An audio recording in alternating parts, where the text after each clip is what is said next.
Hey guys, it's Big G here. Today we're going to finish, or start to finish, the rear suspension drop in my 83 D250.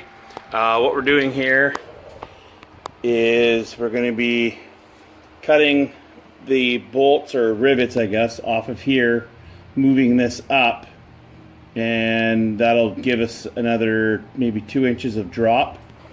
On this side, I've already done the rear part of the leaf spring hangers. I will put a link to the part number and a write-up on this as well. Unfortunately, I didn't take a video when I was doing that, but there's lots of good write-ups on there for that. So yeah, so I'm going to start taking the bolt off to loosen the leaf spring here.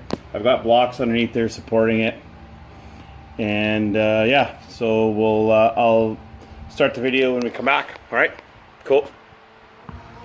Okay guys, I got the nut off. The nut on the outside is 15/16, and then on the inside you'll need a 13/16 open end or box end wrench. The outside here, you're going to need to use a breaker bar. It's pretty tight. Well, mine is anyways. Mine's an 83. It's really old and kind of rusty, but this isn't moving. So what I'm going to do is I'm going to leave it in there, and then I'm just going to proceed to cut the rivets off, and then the whole thing will pop up, and then I'll see if I can change it then, or maybe I might just leave it in there. Depends on how far it comes up before it hits the stop here. So yeah, I'm going to proceed to grind those off.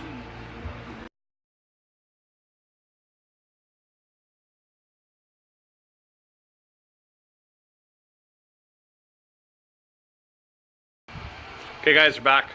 I got the bracket off now, the leaf spring bracket off. It was harder than I was hoping. The leaf spring bolt, I had to knock that off. It was making it too hard to get at these two rivets here. So learn from my mistake, do whatever you can and get that leaf spring bolt out of there. It drops the leaf spring down. You have much better access to grinding those rivets. Okay, so like I said, learn from my mistake, knock that out, get it out of your way. Don't screw around with it. So the theory behind all this, so the bracket originally was riveted in place here. What we're doing is we're moving this up, and the suspension will drop probably about half of the distance that we move that up. And we've already done the back part that I was showing you before, so that back part of the leaf spring is up, and now we're moving the front part of the leaf spring up. I'm hoping to have about 4 inches of drop while it's all said and done in the back. So in this bracket, wherever I decide to put that, the part sticking up past the top of the frame here it has to get cut off so it's flush with the frame. Obviously you don't want it hitting your box and allowing you to have clearance problems when you go to put your box back on. I have heard of guys doing this with the box on, but to be honest with you, it's so much easier to do the back and the front with the box off.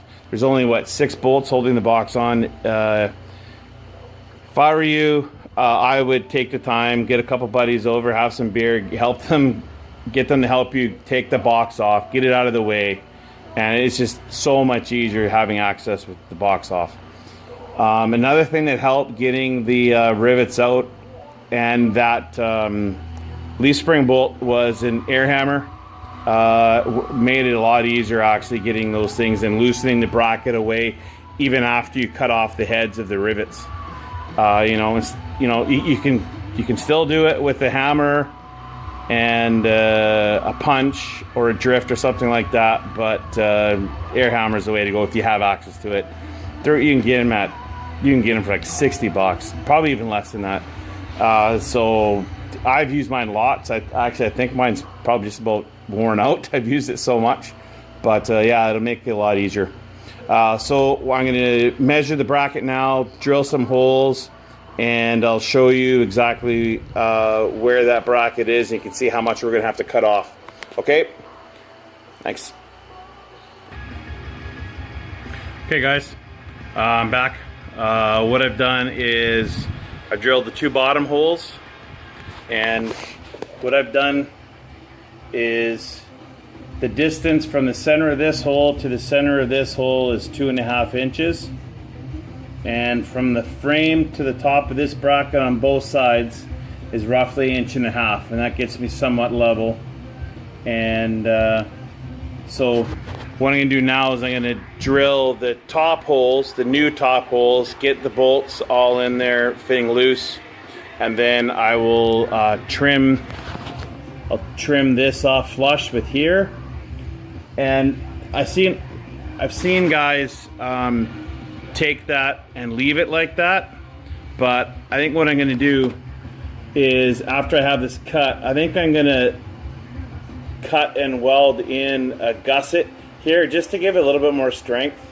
I'm worried that us taking about that much off there is going to weaken this bracket.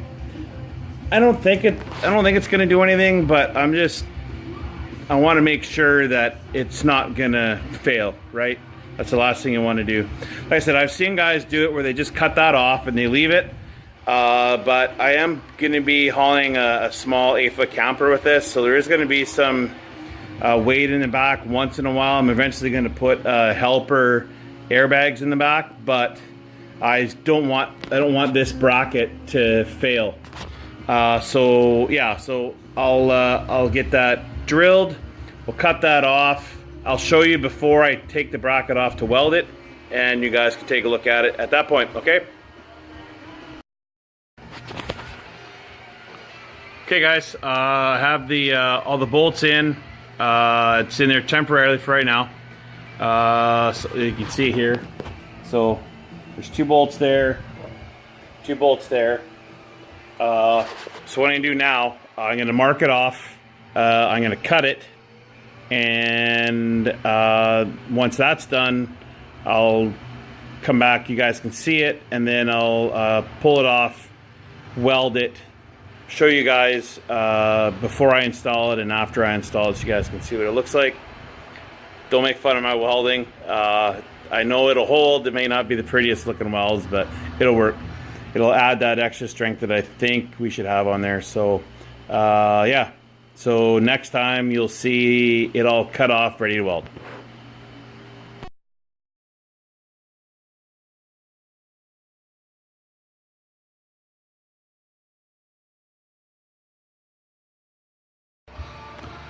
Okay guys, I'm back. The bracket's installed. It's cut. Flush here, well, somewhat flush, somewhat flush. Now that I have it on here, I'm going to take the grinder, I'm going to clean all that up a little bit, make it look nice. Then I'm going to cut along here, or grind along here and here, and get ready to cut and weld in that gusset to help add a little bit more strength to that. One thing I want to talk about while we're talking about all this stuff here that I'm doing today, don't reuse the old rusty bolts. Go out, buy some good bolts, and don't reuse those ones. You know, some of us are carrying a lot of weight in the back of these trucks, and you don't want your suspension to fail because you cheaped out. And don't go buy Home Depot or Lowe's bolts or something like that. Go to an actual industrial supply, buy some good grade 8 bolts for it. Nuts, the whole deal. It costs a couple extra bucks, but in the long run, you know it's good, you know it's solid, you know it's not going to fail. The last thing you want to do is have a piece of your suspension fail while you're driving down the highway because you didn't want to spend an extra couple dollars on hardware. Okay, so just be safe and replace the bolts and buy good bolts. Don't buy cheap ones. Safety first.